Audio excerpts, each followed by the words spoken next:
गोश्त भी, हड्डियां भी, खून भी, सब कुछ एक कतरे से अगर अल्लाह बनाने की कुदरत रखता है तो तू राख होके हवाओं में बिखर जा, अल्लाह उसी राख को इकट्ठा करके तुझे दोबारा से भी बनाना जानता है। वो ताकत रखता है, वो परवरदिगार, वो बड़ा पावर वाला है, बड़ी ताकत वाला है। तुम देखने की बात करते हो, जितना जोर लगाओ, जितना जोर लगाना है लगा लो। सारी दुनिया के इंसान जमा हो जाएं, सारी दुनिया के जिन्नात जमा हो जाएं, सारे के सारे जोर लगा ले, मगर इतना याद रखो अल्लाह ने फरमा दिया, या माशरल जिन्नी वल इंसी इन इस्ततातुम अन तनफुदू मिन अक़तारिस समावाति वल फंफुदू ला तंफुदून इल्ला बिसुल्तान। अल्लाह ताला ने फरमा दिया, सारी दुनिया के इंसान जमा हो जाए, सारे जिन्नात जमा हो जाए, जितना चाहे जोर लगाए, जितनी जकंदे मार ले, मगर जिधर भी जाएंगे अल्लाह की ताकत और उसकी कुदरत के जलवे ही इनको नजर आएंगे। जिधर जाओगे रब की ताकत, उसकी कुदरत। एक शख्स दुनिया से रुखसत होने से पहले अपने बच्चों से कहता है कि मेरे बच्चों, जब मैं मर जाऊं ना, हुजूर फरमाते कि एक शख्स, उसने कहा मेरे बच्चों जब मेरा इंतकाल हो जाए, जब मैं मर जाऊं तो मुझे दफनाना नहीं, क्या करना? कहने लगा मुझे जलाना, राख बनाना, हवा में उड़ा देना, पानी में बहा देना। औलाद कहने लगी कैसे आपको करेंगे हम ये सब, कैसे जला सकते हैं, बाप हो आखिर हमारे। कहने लगा नहीं, जो मैं कह रहा हूं वही तुमको करना है, तुमको मेरी लाश को जलाना होगा, ये मेरी वसीयत है। मेरे हुजूर फरमाते कि उसके बच्चों ने उसकी वसीयत पर अमल किया, जब वो मर गया उसे जला दिया गया, उसकी लाश को जलाया गया, राख बन गया, राख हवा में उड़ गई, बह गई। हुजूर फरमाते हैं कल मैदान महशर में, परवरदिगारे आलम,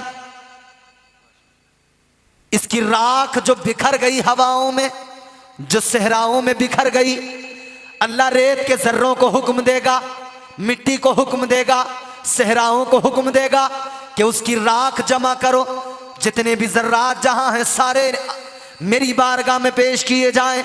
उसकी सारी राख के जर्रात जमा होंगे, जमीन वापस करेगी, पानी वापस करेगा, सारे जर्रात अल्लाह ताला के हुजूर, अल्लाह ताला फिर से उसे पैदा करेगा, फिर से उसे बना देगा, जिंदा करेगा। अल्लाह ताला फरमाएगा, ऐ मेरे बंदे जरा ये बता, ये तूने किस लिए किया था, आखिर क्या वजह थी कि तूने अपनी लाश को जलवा दिया था, क्या वजह थी कि तूने अपनी लाश को यूं जलाकर राख को यूं बिखरवा दिया था। वो कहने लगा, अल्लाह की बारगाह में रोने लगा। मेरे आका फरमाते हैं वो रब की बारगाह में रोएगा, गिड़गिड़ाएगा, अर्ज करेगा, मौला मुझे तुझसे डर लगता था, या अल्लाह तेरा खौफ था, या अल्लाह तेरा डर था। ऐ परवरदिगार मैं डरता था कल मैदान महशर में तेरे सामने कैसे खड़ा हो पाऊंगा, गुनाहगार हूं, तेरा खौफ था, मुझे डर था कि तेरे सामने क्या जवाब दूंगा जब मेरी जिंदगी का हिसाब किताब होगा, जब मेरे नामे अमाल को खोला जाएगा, मैं कैसे तेरी बारगाह में खड़ा रह पाऊंगा, कैसे हिसाब दे पाऊंगा। परवरदिगार ने फरमाया, ऐ मेरे बंदे बता, क्या ये तूने वाकई मेरे खौफ की वजह से किया, मेरे डर की वजह से किया? कहने लगा, हाँ परवरदिगार, तेरे खौफ की वजह से किया, तेरे डर की वजह से किया। अल्लाह ने फरमाया, तूने अगर मुझसे डर कर ऐसा किया, मेरे खौफ की वजह से किया, तो याद रख ले, जो मुझसे डरता है, जो मेरा खौफ दिल में रखता है, मैं उस पर बड़ा करम फरमाता हूँ, मैं उसको बड़ी शान अता करता हूँ। परवरदिगार फरमाएगा, ऐ मेरे बंदे जा, मैंने तेरे सारे गुनाहों को मुआफ कर दिया और तुझे जन्नत का हकदार बना दिया। माशाअल्लाह, नारे तकबीर, नारे रिसालत, जश्न ईद मिलादुन नबी, उलमाए अहले सुन्नत, शोराए अहले सुन्नत, मसलके आला हजरत, नारे तकबीर, नारे रिसालत। हज़रात गिलामी शायर मुल्क हिंदुस्तान मोहतरम कारी गुलाम नूर मुजस्सम साहब क़िबला मिंबर नूर पर तशरीफ ला चुके हैं। आप हज़रात बैठे, तकरीर समाअत फरमाएं। मद्दाह खैरुल अनाम वासिफ़ शाह हुदा हज़रत ग़ुलाम नूर मुजस्सम साहब तशरीफ़ ले आए हैं। मेरी गुफ्तगू के बाद में फ़ौरन आप इनको समात करेंगे। मेरी गुफ्तगू बहुत जल्दी से आप सुन लीजिए ताकि फिर आपके महबूब शायर आपके सामने हों। आखिरी बातें मैं जल्दी जल्दी अर्ज़ कर देता हूँ, ज़रा मोहब्बत से सारे लोग सुने और प्यार से कह दें सुभान अल्लाह। तो बंदे के दिल में रब का खौफ होना चाहिए, निडर नहीं होना चाहिए। कल मैदान महशर में रब को मुंह दिखाना है। छोटी सी जिंदगी है, न इतराओ इस पर घमंड ना करो। 300 साल तक वो गार के अंदर सोते रहे। फिर एक बादशाह आया, बड़ा आदिल, बड़ा नेक, मगर उसकी कौम के अंदर कुछ लोग ऐसे जो आखिरत पर ईमान नहीं रखते। कहते थे मरने के बाद में कैसे जिंदा होंगे, कहते थे जो कुछ भी है यही जिंदगी है, इसके बाद में कुछ नहीं है, मर गए तो काम खत्म। कहते थे इधर ही जो करना है कर लो, यही जिंदगी है, यही इसी जिंदगी की बहारें हैं। लेकिन सुनो सुनो मेरे अजीजों, ये बादशाह अल्लाह ताला की बारगाह में हाथ उठाता है, अल्लाह की बारगाह में कहता है परवरदिगार मैं अपनी इस कौम को समझाते समझाते थक गया, ऐ मौला ये समझ नहीं पा रहे, या अल्लाह मैं इन्हें बताते बताते थक गया, लेकिन मौला ये समझने को तैयार नहीं। या अल्लाह तू ही अब करम फरमा दे, कोई ऐसा तरीका निकाल दे, कोई ऐसा रास्ता निकाल दे कि ये सारे के सारे समझ जाएं। इधर इसने दुआ की है, ए लोगों बाबे इजाबत को टकरा गए, इसके दुआ या अल्फाज अल्लाह ने कबूल फरमा ली दुआ। फिर अल्लाह ताला ने करम फरमा दिया। वो जो 300 साल तक सोते रहे, अल्लाह अकबर कबीरा, 300 साल तक सोने के बाद में अचानक वो उठ गए, बेदार हो गए। जब वो सारे बेदार हुए,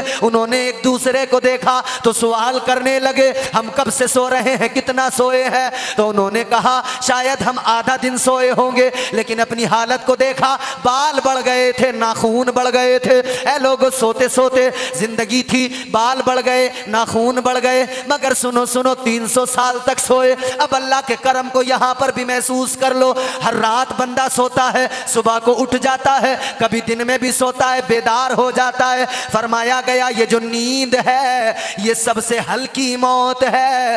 ये बंदा रोज जो सोता है रोज मौत आती है, हल्की मौत आती है, और ये इसलिए है कि बंदा समझ ले वो परवरदिगार कितना करम कर रहा है। हर रात बिस्तर पे जाकर बंदा सो गया यानी मर गया, हल्की मौत चले, हल्की मौत के आगोश में चला गया। ऐ लोगों इधर बंदा बिस्तर पे सोया, इसको इधर नींद आई, इसके नींद आई, ये भी एक मौत है। अल्लाह का करम तो देखो, हम और आप हर रात सोते हैं, हर सुबह अल्लाह नई जिंदगी अता फरमाता है।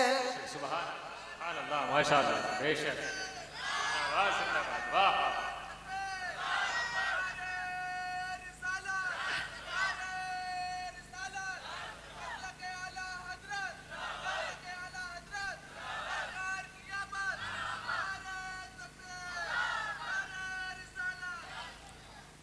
हर सुबह अल्लाह नई जिंदगी अता करता है, हर सुबह अल्लाह जिंदा कर देता है।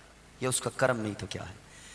वो नवाजने पे आए तो नवाज दे जमाना, वो नवाजने पे आए तो नवाज दे जमाना, वो करीम ही जो ठहरा तो करम का क्या ठिकाना। हर रात बंदा मरता है, हर सुबह जिंदा होता है। ये तेरी मेरी जिंदगी है, इसीलिए फरमाया रात को जब सोया करो तौबा करके सोया करो। आंखों से अल्लाह के खौफ के सबब दो आंसू निकाल कर नादिम होकर गुनाहों की मुआफी मांग कर सोया करो। न मालूम कौन सी रात ऐसी आए कि सो जाए तो सुबह को उठ भी ना पाए। कौन सी रात ऐसी आ जाए कि उसके बाद में सुबह देखना नसीब ना हो। या फिर यह भी मुमकिन है कि कौन सी रात ऐसी हो जाए कि जब सुबह को उठें तो सूरज पे जब नजर पड़े तो सूरज जैसे रोजाना पूरब से निकलता है, पूरब से ना निकला हो, पश्चिम से निकल गया हो, मतलब वो दिन भी आखिरी दिन होगा तौबा के लिए। सूरज उधर से निकलेगा पश्चिम से, दोपहर तक पश्चिम से निकल कर रहेगा, फिर वापस अपनी हालत पे आएगा, उसी तरफ से रोजाना निकलने लगेगा। गौर किया है कभी न मालूम कब हो जाए वो दिन, न मालूम कब हो जाए ऐसा वक्त, कौन सी सुबह हो कि उस तरफ से सूरज निकल जाए, फिर उसके बाद में तौबा भी कबूल नहीं होगी, फिर उसके बाद में अल्लाह की बारगाह में बंदा चाहे जितना रो ले फिर तौबा कबूल नहीं की जाएगी। आज वक्त है, आज तौबा करो, आज वक्त है, आज अपने रब को मना लो। मेरे इमाम ने कहा आज ले उनकी पना, माशाअल्लाह, शायर इस्लाम मद्दाह खैरुल नाम। नारे तकबीर, नारे रिसालत, जश्न ईद मिलादुन नबी, नारे तकबीर, नारे रिसालत। माशाअल्लाह, शायरी मुल्क हिंदुस्तान जनाब मोहतरम सैफ रज़ा वाहिदी कानपुरी की आमद हुई और आप हज़रात मोहब्बत से तशरीफ़ रखें। अब आप हज़रात को किसी और का इंतज़ार है तो कोई नहीं आएगा, या हो सकता है पोस्टर छापने वाला भी पीछे हो, वही आएगा। अब आप लोग तशरीफ़ ले आए।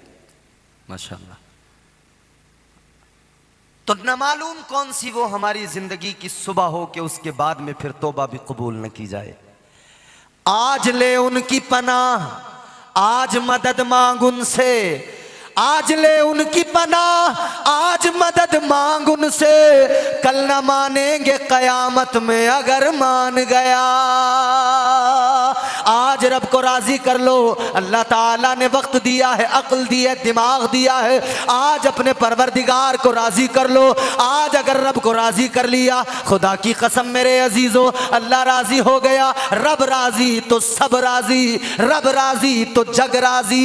आज भी अपने आप के अमल को देखकर अपने आप के अमाल का हिसाब बंदा खुद रखे, और हर इंसान जानता है मैं क्या हूँ। मेरे अजीजों अब जरा गौर करो, बात को जल्दी खत्म करता हूँ। असहाबे कहफ 300 साल के बाद में बेदार हुए, नाखून बढ़ गए, बाल बढ़ गए। अब इन्होंने कहा कितना सोए, कहने लगे शायद दोपहर तक सो गए, बाज ने और उनमें से किसी ने कहा उससे भी ज्यादा सो गए। लेकिन कहने लगे चलो छोड़ो इस बात को, अब भूख लगी है, कोई एक आदमी जाओ खाना लेकर आओ, खाना लाओ, खाना खाएंगे। और ये भी कहा चुपचाप जाना, खामोश जाना, छुपते छुपाते जाना। इन्हें पता भी नहीं था 300 साल गुजर गए, इन्हें पता भी नहीं था कि वो बादशाह भी नहीं रहा, उस बादशाह की हड्डियों को मिट्टी ने खा लिया है, जमीन ने उसे खत्म कर दिया है, जमीन ने उसके जिस्म को गला दिया है। इन्हें मालूम भी नहीं था, इतना वक्त गुजर गया। अब इन्होंने कहा जाओ खाना लेकर आओ, भूख लगी है। जो पैसे इनके पास में थे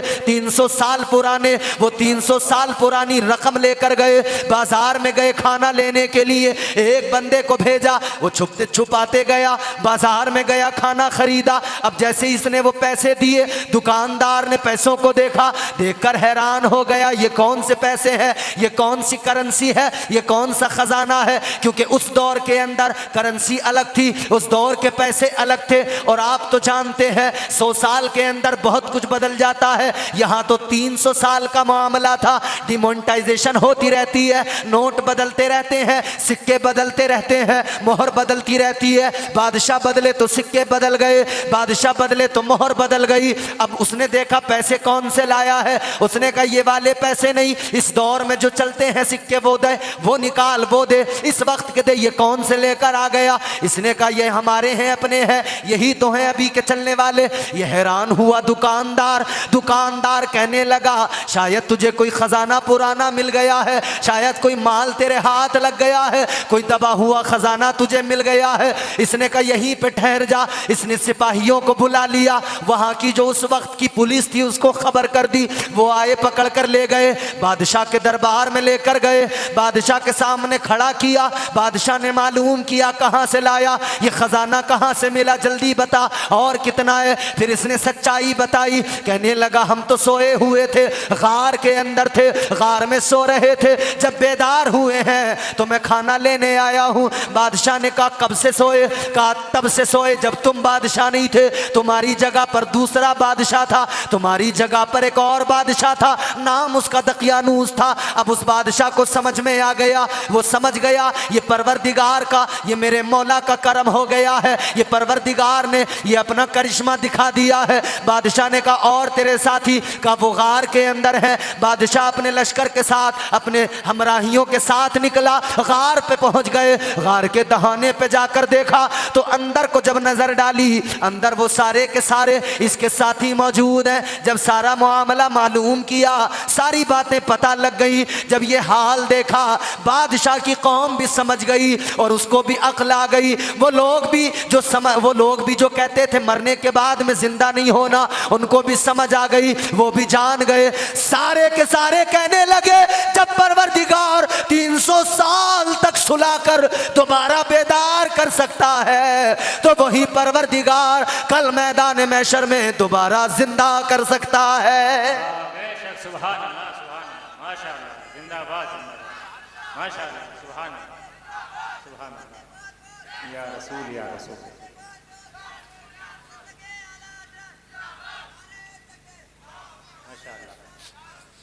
समझ में आ गया कि वो रब दोबारा भी जिंदा कर सकता है, उठा सकता है। उसकी हिफाजत भी ऐसी है कि 300 साल गुजर गए मगर कोई उनको देख ना पाया, कोई उनको छू ना पाया, न कोई उनको जानवर नुकसान पहुंचा पाया, न कोई कीड़ा, न कोई सांप, न कोई बिच्छू, कोई उनके करीब नहीं आया। बल्कि कुरान तो कहता है सूरज जब निकलता, आज भी वो सो रहे हैं, सूरज निकलता है ना, अल्लाह ताला सूरज को हुक्म देता है कि जब तू इनके ऊपर से गुजरेगा ना, बिल्कुल ऊपर से नहीं गुजरना, ज़रा साइड से गुजर के जाना, ताकि इनको कोई तकलीफ ना हो जाए, उस रोशनी से इन्हें कोई परेशानी ना हो जाए। बादशाह दकियानूस ने उनको जो है उन पर गिरफ्त लगाई थी, शिकंजा कसा था, मगर वो नौजवान वो अल्लाह ताला से मोहब्बत करने वाले जब निकले तो अल्लाह ने ऐसी हिफाजत अता फरमाई। आज भी अगर नौजवान वही हौसला और वही अल्लाह ताला की मोहब्बत दिल में अगर रखे ना, खुदा की कसम ऐसे रास्ते परवरदिगार निकालेगा कि अक्लें हैरान हो जाएंगी बंदे की। इधर ये बादशाह है, सारी कौम है, सब सजदे में गिर गए, अल्लाह का शुक्र अदा करने लगे, या अल्लाह तेरा बड़ा शुक्र है। इधर इन लोगों को दोबारा नींद आने लगी, ये दोबारा सो गए। ये जब सोए ना दोबारा, तो बादशाह ने क्या किया, सोने के ताबूत बनाए, उन ताबूतों के अंदर इनके जिस्म रखे गए और फिर इनको रख दिया गया उसी गार में। जब बादशाह रात को सोया तो ख्वाब में आए, कहने लगे बादशाह ये सोने के ताबूत निकाल ले, ये सोने के ताबूत इनकी हमें ज़रूरत नहीं है, हमें लकड़ी के ताबूत बना के उसी में रख दे। बादशाह ने सोने के ताबूत अगले दिन निकाल लकड़ी के ताबूत में रख दिए। वो आज भी सो रहे हैं और अल्लाह जानता है, परवरदिगार जानता है, इसी रुए ज़मीन पर सो रहे हैं, आज भी सो रहे हैं और सोते रहेंगे।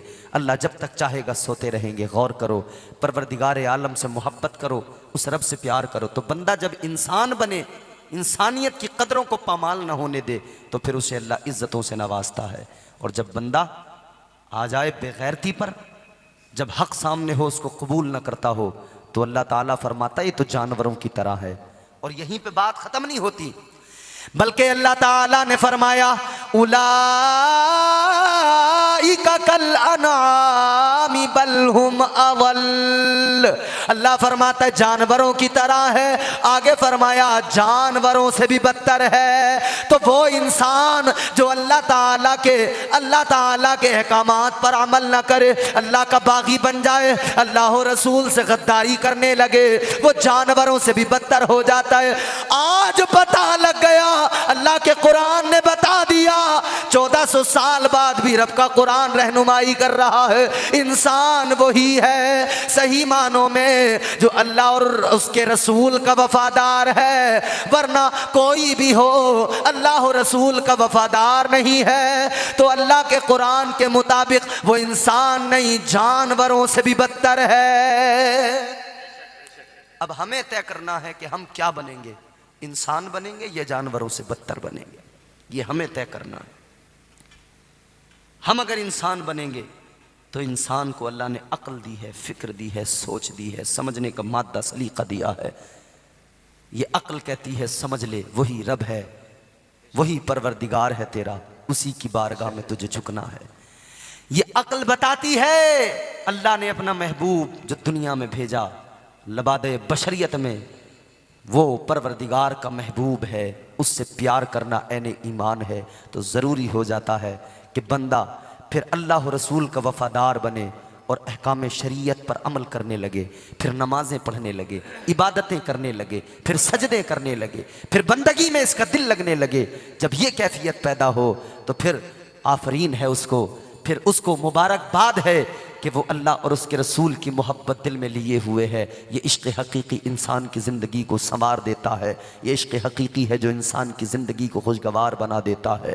फिर वो जिसकी नज़रों में आका का हुस्न होता है, आका का जमाल होता है, फिर वो सारी दुनिया को इश्क़ का मफ़हूम समझाता है। और फिर गोया किसी शायर ने जो कहा ना, वो इसी अंदाज में समझाता है।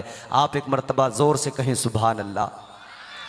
इश्क़ सुन्नत है खुदा की, इश्क़ मीरा से अज़ल, इश्क़ का बानी मुबानी ला यमूतो लम यज़ल। इश्क़ तन्हाई पसंद अज़ रोज़े अव्वल ता अबद, इश्क़ यकताई का तालिब लम यलिद से लम युलद। इश्क़ ने चाहा कि अब हो दिल लगी का बंदोबस्त, इश्क़ की तहरीक पर बरपा हुआ योमे अलस्त। इश्क़ आदम का हवाला, इश्क़ हव्वा का वजूद, इश्क़ ही हर हस्तबूदो बाई से हर हस्तबूद। इश्क़ ने पैदा किया हाबील में ईमान रूह, इश्क़ ने ही आके टाला नूह से तूफान नूह। इश्क़ इब्राहीम से सोजा नहीं थी कोई आग, इश्क़ ने दाऊद को छेड़ा तो छेड़े उसने राग। इश्क़ में बेटे पे जब खंजर उठाता है खलील, इश्क़ में सर को झुका दे हंस के फर्जंदे खलील। इश्क़ ने जमजम निकाले जब भी रगड़ी एड़ियाँ, इश्क़ ने जिंदान में यूसुफ की खोली बेड़ियाँ, इश्क़ ने जिंदान में यूसुफ की खोली बेड़ियाँ। इश्क़ ने फिरौन के दरबार में कलमा पढ़ा, इश्क़ तन्हा करबला में 100 यजीदों से लड़ा। क्या है इश्क़, 2 मिसरों में समझ लो। इश्क़ ने फिरौन के दरबार में कलमा पढ़ा, इश्क़ तन्हा करबला में 100 यजीदों से लड़ा। इश्क़ में वो कौन है 2 बादशाह ने वली, इश्क़ है या तो हसन या फिर हुसैन इब्ने अली।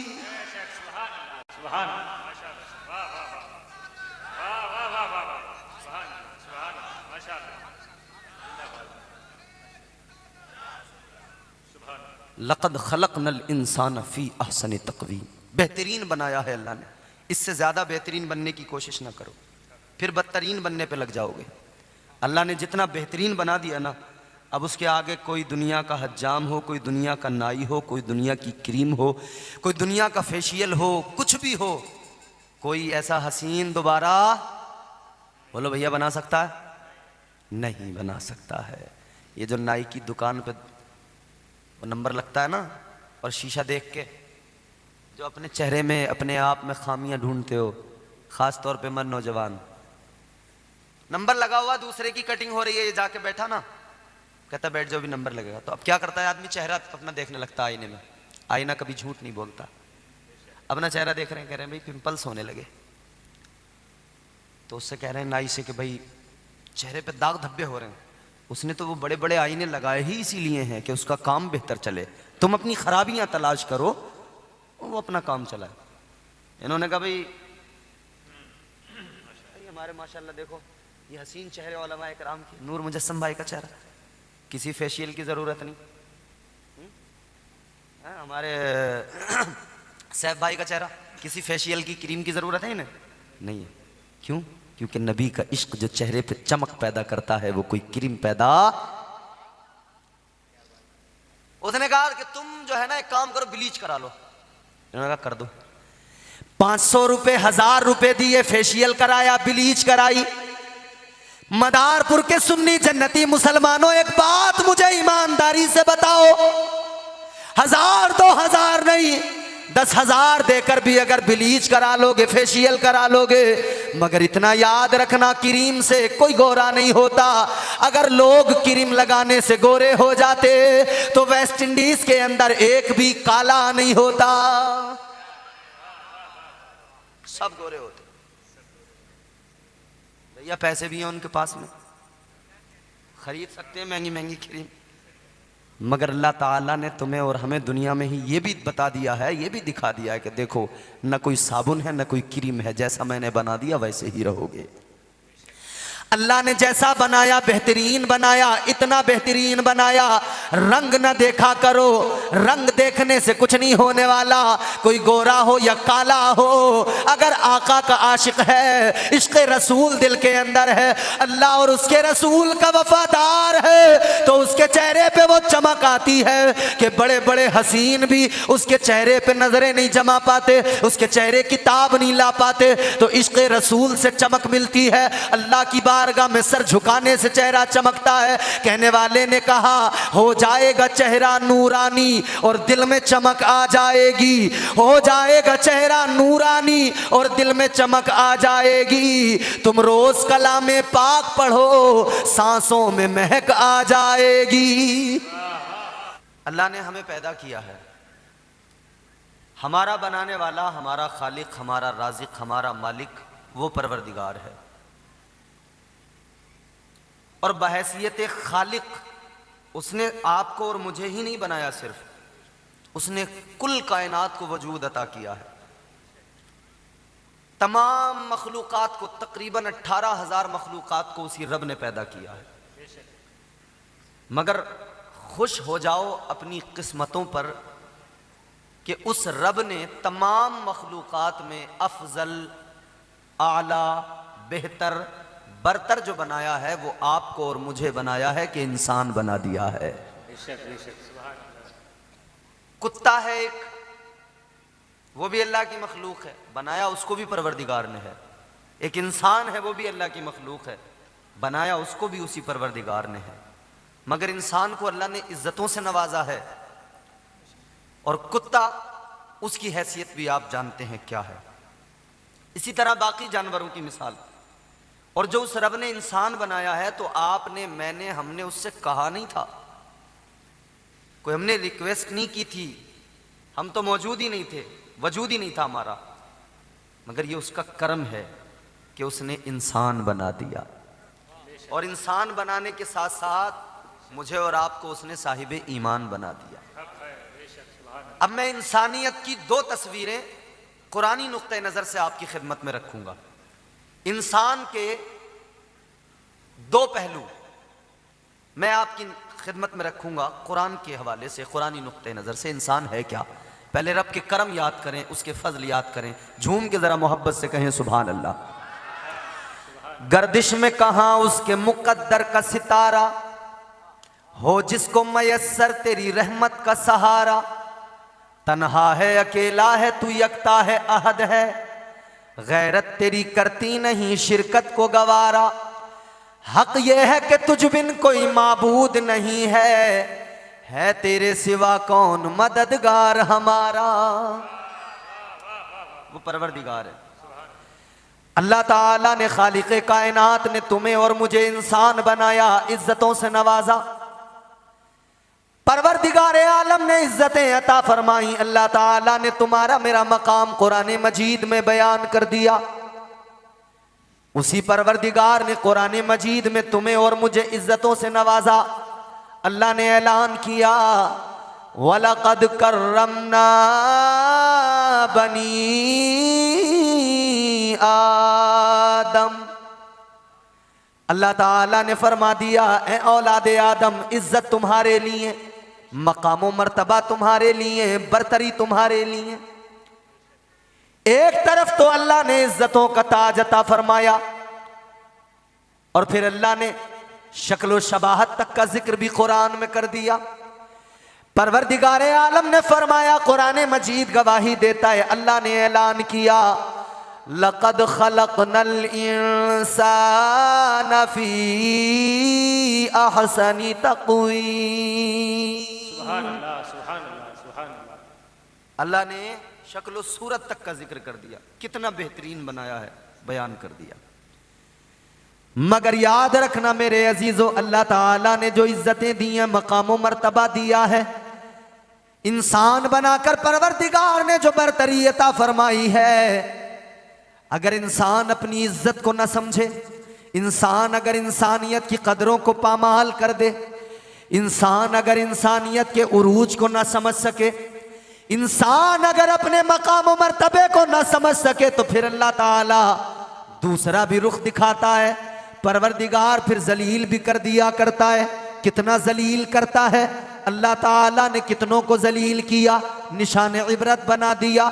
जो भी अल्लाह ताला की बारगाह में, जो भी परवरदिगार आलम के वफादार नहीं हुए, अल्लाह ताला के अहकामात पर अमल पैरा नहीं हुए, जिन्होंने अल्लाह और रसूल से गद्दारी की, अल्लाह ताला ने उन्हें ऐसा जलील किया, परवरदिगार ने निशान इबरत बना दिया। ऐ लोगों, क्या फिरौन का नाम तुमने नहीं सुना? क्या कारून का नाम तुमने नहीं सुना? क्या शद्दाद का नाम तुमने नहीं सुना? आगे बढ़ो। अल्लाह ताला ने क्या उन कौमों पर अजाब नाजिल नहीं किया जो कौमें अल्लाह ताला के अहकाम के खिलाफ चल पड़ी, जिन कौमों ने अल्लाह ताला की नाफरमानियाँ की, जो परवरदिगार के मुकाबले में खड़े हो गए? अल्लाह ताला ने अजाब नाजिल किए, परवरदिगार ने उन्हें जलीलो रुसवा कर दिया।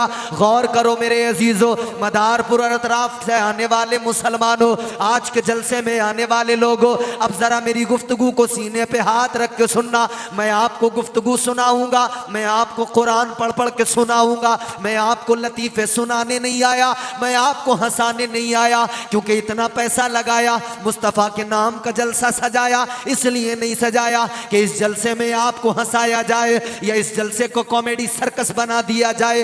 नहीं नहीं, इसलिए सजाया गया कि कौम को कुछ ना कुछ पैगाम मिल जाए, अल्लाह रसूल की बातें सुनने को मिल जाए, कौम सुधर जाए, अपनी जिंदगियां संवार ले। ऐ लोगों, जरा गौर करो, अल्लाह ताला का मुकद्दस कुरान है, परवरदिगार आलम ने कुरान में दोनों तस्वीरें दिखाई, अल्लाह ने दोनों पहलू बयान कर दिए। ऐ लोगों, आज हमारा और आपका हाल ये है, हम कुरान तो अपने घरों में पढ़ते हैं, मगर कब पढ़ते हैं? जब किसी का दम निकलता है तब सूरह यासीन पढ़ी जाती है। कुरान की तिलावत कब होती है? जब हमारे यहाँ कोई बीमार पड़ जाए तब कुरान पढ़ पढ़ के दम किया जाता है। जब किसी की जान पे बनाए तब उस पर कुरान पढ़ पढ़ के दम किया जाता है। ऐ मेरे अजीजों, गौर करो, अल्लाह ताला ने कुरान मजीद को इसलिए नाजिल नहीं किया कि फ़कत मुर्दों पे पढ़ा जाए, इसलिए कुरान नाजिल नहीं किया कि फ़कत उस वक्त में पढ़ा जाए जब किसी का दम निकलता हो या कोई बीमार हो जाए तब पढ़ा जाए। याद रखना, कुरान तो दस्तूर हयात है, कुरान तो करीना जिंदगी है, कुरान तो सलीक़े जिंदगी है। खुदा की कसम, अगर कुरान को सलीके से पढ़ते रहोगे, कुरान को समझते रहोगे, कामयाबी भी मिलती रहेगी और इज्जतें भी अल्लाह अता फरमाता रहेगा। माशाअल्लाह, सुभान अल्लाह, सुभान अल्लाह। वो कुरान मजीद अल्लाह ने मुझे आपको अता किया, उसकी उस रब ने कुरान का भी मकाम कुरान में बयान किया। परवरदिगार आलम ने फरमाया, नज़्ज़लना अलैकल किताब तिबयानन लिकुल्लि शै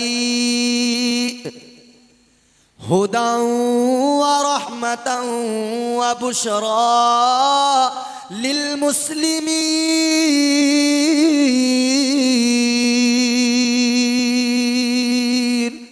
अल्लाह ताला ने फरमाया, ये जो किताब हमने नाजिल की कुरान मजीद, रब फरमाता है कुरान मजीद में हर शय का खुला बयान है, हर शय का खुला बयान। बात यह है कि हम सिर्फ मुर्दों पे कुरान पढ़ने लगे तो कुछ और नहीं ले सके कुरान से। कुरान में बड़े मोती मौजूद हैं, लेकिन हमने फकत मुर्दों पे कुरान पढ़ना शुरू कर दिया। हर नौजवान के हाथ में मोबाइल है, हर बुजुर्ग के हाथ में मोबाइल है। आज हमारे उलमा खिदमात अंजाम दे रहे हैं। आप चाहेंगे कुरान भी आपको सोशल मीडिया पर मिल जाएगा, तर्जुमा कुरान भी सोशल मीडिया पर मिल जाएगा, आपको कुरान मजीद की तफसीर भी सोशल मीडिया पर मिल जाएगी। लेकिन क्या है, बात यह है, इंसान की तबीयत बुराई की तरफ रागिब होती है, इंसान की तबीयत बुराई की तरफ जल्दी माइल होती है। वजह यही है, आज हमारे नौजवान 4-4 घंटे मोबाइल पर वीडियो देखना तो पसंद करते हैं, सोशल मीडिया पर इंस्टाग्राम फेसबुक पर रील्स देखना तो पसंद करते हैं, लेकिन कुरान को सुनने वाला कोई नहीं, कुरान को पढ़ने वाला कोई नहीं। आज कुरान को हमने ताकों में रख दिया। अल्लाह अकबर, गौर करो, आज हम मुतकब्बिर हो गए, गुरूर इस दर्जा, 4 पैसे कमा लिए, अब अपने आप को बहुत बड़ा समझने लगे। 4 पैसे कमा लिए, जरा सी दौलत आ गई, हम फिर इंसान न रहे बल्कि कुछ और ही बनने की कोशिशें करने लगे। याद रखना, इंसानी कदरों को पामाल ना करो, इंसानियत की कदरों का एहसास रखो। अल्लाह ने इंसान बनाया है तो इंसान रहो, और अगर रास्ता बदल दिया, अगर इंसानियत की कदरों को पामाल कर दिया, हक सामने हो कबूल ना किया जाए, हक सुनाया जा रहा हो, सुनने वाला ना हो, इंसान की फिक्र मर जाए, उसके एहसास मर जाए, उसके जज्बात मर जाए, अगर हालत ये हो जाए तो अल्लाह ताला फिर उस इंसान को क्या कहता है? परवरदिगार आलम ने फरमा दिया, लहुम कुलूबुल्ला यफ़क़हून बिहा व लहुम आयुनुल्ला युबसिरून बिहा व लहुम आज़ानुल्ला यस्मऊन बिहा उलाइका कल अनआम। अल्लाह ताला ने फरमा दिया, जो इस नौयत को पहुंच जाए, हक को कबूल न करे, हक को तस्लीम न करे, अल्लाह ताला का कुरान कहता है कि वो इंसान नहीं बल्कि वो तो जानवर की तरह है। दो सूरतें हैं, एक तरफ इंसान अगर इंसान ही रहे और अल्लाह और रसूल का वफादार रहे तो फिर उसकी इज्जत ये वलक़द कर्रमना बनी आदम का ताज उसके सर पे रखा हुआ है। और अगर वो भूल जाए इंसानियत को, वो भूल जाए अल्लाह रसूल को, बागी हो जाए तो फिर अल्लाह ताला उसे जलील और रुस्वा कर देता है। हक सामने हो तो हक को कबूल करना चाहिए, हक सामने हो तो उसको समझना भी चाहिए, हक सामने हो तो उस पर अमल भी करना चाहिए। दुनिया के अंदर बड़े बड़े बादशाह आए, बड़े बड़े मालदार आए, अल्लाह ताला ने दौलतें दी, माल दिया, मगर जिन्होंने भी अल्लाह रसूल से बगावत की फिर अल्लाह ताला ने उन्हें जलीलो रुस्वा कर दिया। और जो अल्लाह रसूल को, अल्लाह रसूल की मोहब्बत में गिरफ्तार हुए, जो परवरदिगार आलम के वफादार हुए, जिन्होंने अल्लाह ताला के अहकामात पर अमल किया, अल्लाह ताला ने मुश्किलों से उनको बचाया, परेशानियों से उनको बचाया, मुहाफिज अल्लाह उनका बन गया। याद रखना, दुनिया में कोई ऐसा मुहाफिज नहीं जैसी हिफाजत अल्लाह फरमाता है। रास्ते वहां से निकलते हैं, इंसान सोच भी नहीं सकता है, इंसान की समझ से भी परे है। आज हम परेशान होते हैं तब हमें अल्लाह याद आता है, लेकिन जब दुनियावी तौर पर जिंदगी बेहतर होती है, हमें जिंदगी खूबसूरत लगने लगती है, दुनिया हसीन लगने लगती है। लेकिन याद रखना, ये दुनिया मोमिनों के लिए खूबसूरत नहीं है, ये दुनिया मोमिनों के लिए हसीन नहीं है। अल्लाह ताला ने फरमा दिया, ज़ुय्यिना लिल्लज़ीना कफ़रुल हयातुद दुनिया। अल्लाह ताला ने फरमाया, ये जो दुनिया है ये मोमिनों के लिए नहीं बल्कि काफिरों के लिए हसीन है, काफिरों के लिए खूबसूरत है। ये दुनिया अगर रंगीन नजर आ रही है तो समझ लेना कि ईमान कमजोर हो गया है। अगर दुनिया खूबसूरत लगने लगी है, समझ लेना ईमान कमजोर होने लगा है। अल्लाह ताला ने कुरान मजीद में वाज़े ऐलान कर दिया, ये दुनिया तुम्हें जितनी रंगीन नजर आती है उतनी रंगीन नहीं है मेरे प्यारे। आका ने फरमाया, ये दुनिया तो मोमिन के लिए कैद खाना है, ये दुनिया तो मोमिन के लिए कैद खाना है, काफिर के